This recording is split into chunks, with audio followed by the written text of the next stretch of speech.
Hi friends, ఒక research టీమ్కి great wall of చైనాలోని మట్టి లోపల కొన్ని కర్ర ముక్కలు దొరికాయి.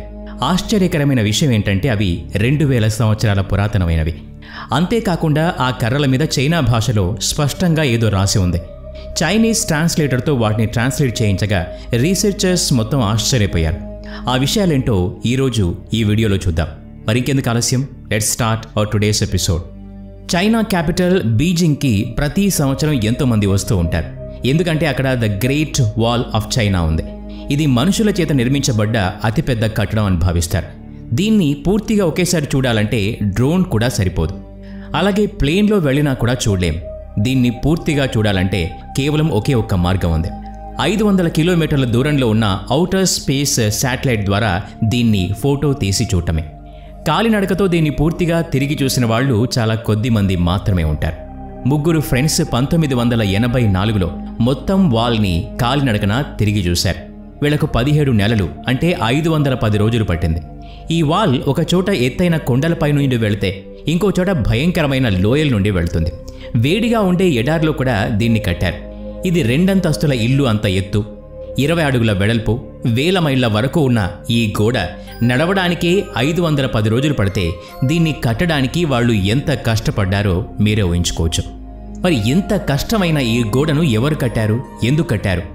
ఇన్ని వేల సంవత్సరాలైనా కూడా ఈ గోడ ఇలాగే ఉంది అంటే దీనిలో ఏ రహస్యం దాగి ఉందో తెలియదు.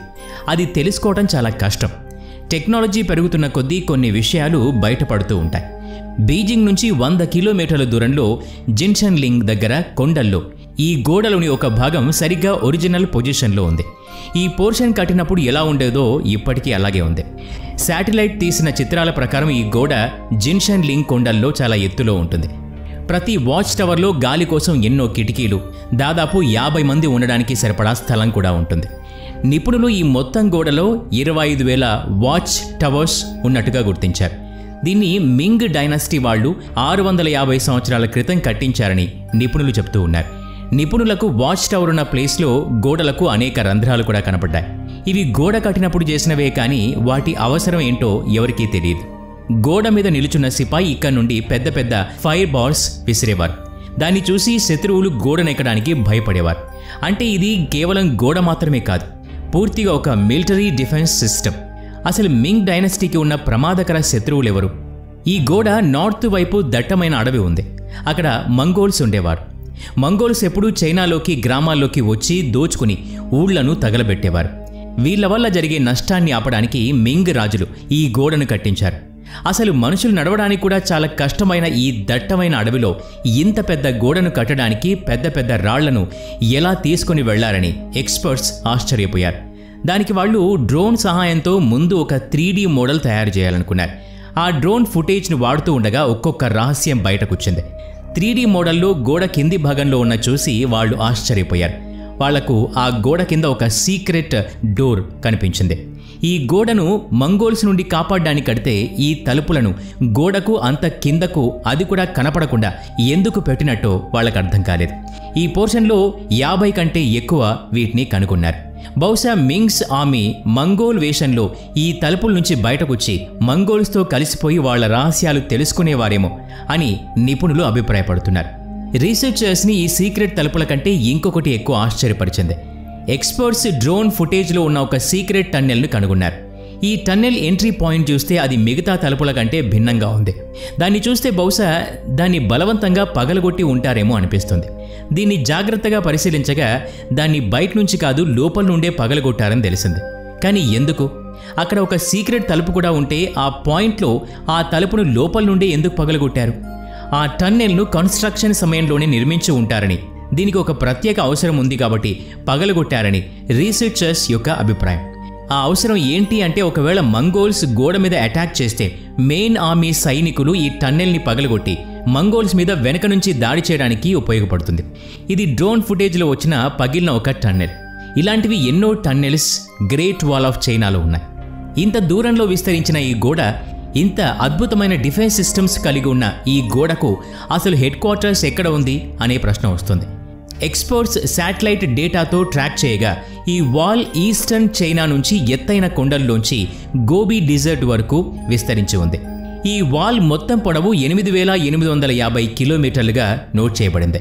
ఇది న్యూఢిల్లీ నుంచి ముంబై వరకు, లాహోర్ నుంచి కరాచీ వరకు 7 సార్లు వెళ్లి రావడంతో సమానం.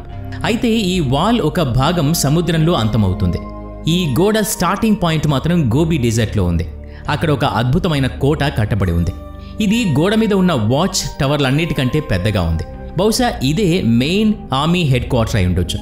ఈ గోడ గోబీ డెజర్ట్లో అంతమవుతుంది. కానీ విరిగిపోయిన ఒక గోడ ఇక్కడ నుండి ముందుకు వెళ్తోందని శాటిలైట్ ఇమేజెస్ ద్వారా తెలిసిందే. చూడ్డానికి ఈ గోడ గ్రేట్ వాల్ చైనా కంటే చాలా పురాతనమైనదిగా కనిపిస్తోంది. కాలం గడిచే కొద్దీ ఈ గోడలోని చాలా భాగం అంతమైపోయి ఉంటుందని ఎక్స్పర్ట్స్ చెబుతూ ఉన్నారు. కోట నుండి కేవలం 250 కిలోమీటర్ల దూరంలో డెజర్ట్లోని ఈ వాల్ను పరిశీలించగా ఇది మింగ్ డైనస్టీ ద్వారా కట్టించిన గ్రేట్ వాల్ కంటే చాలా పురాతనమైంది అని తెలిసిందే. రీసెర్చర్స్ మరియు ఆర్కియాలజిస్టులకి ఈ పురాతనమైన గోడ దగ్గర యారో హెడ్స్ దొరికాయి. ఈ యారో హెడ్స్ ఎంత పురాతనమైనవో తెలుసుకోవడానికి కార్బన్ డేటింగ్ చేసి చూడగా అవి 2200 సంవత్సరాల పురాతనమైనవని తెలిసిందే. అంటే మింగ్ డైనస్టీ కంటే 1500 సంవత్సరాలు ఎక్కువ పురాతనమైనవి. ఆ సమయంలో మింగ్ డైనస్టీ లేదు, అలాగే మంగోల్స్ కూడా లేరు. అసలు ఈ పురాతన వాల్ని ఎవరు ఎందుకు కట్టించారు? ఈ వాల్తో పాటు విరిగిపోయిన విచిత్రమైన కట్టడాలు కూడా కనిపించాయి. వాటి అవసరమేంటో ఎవరికీ అర్థం కాలేదు.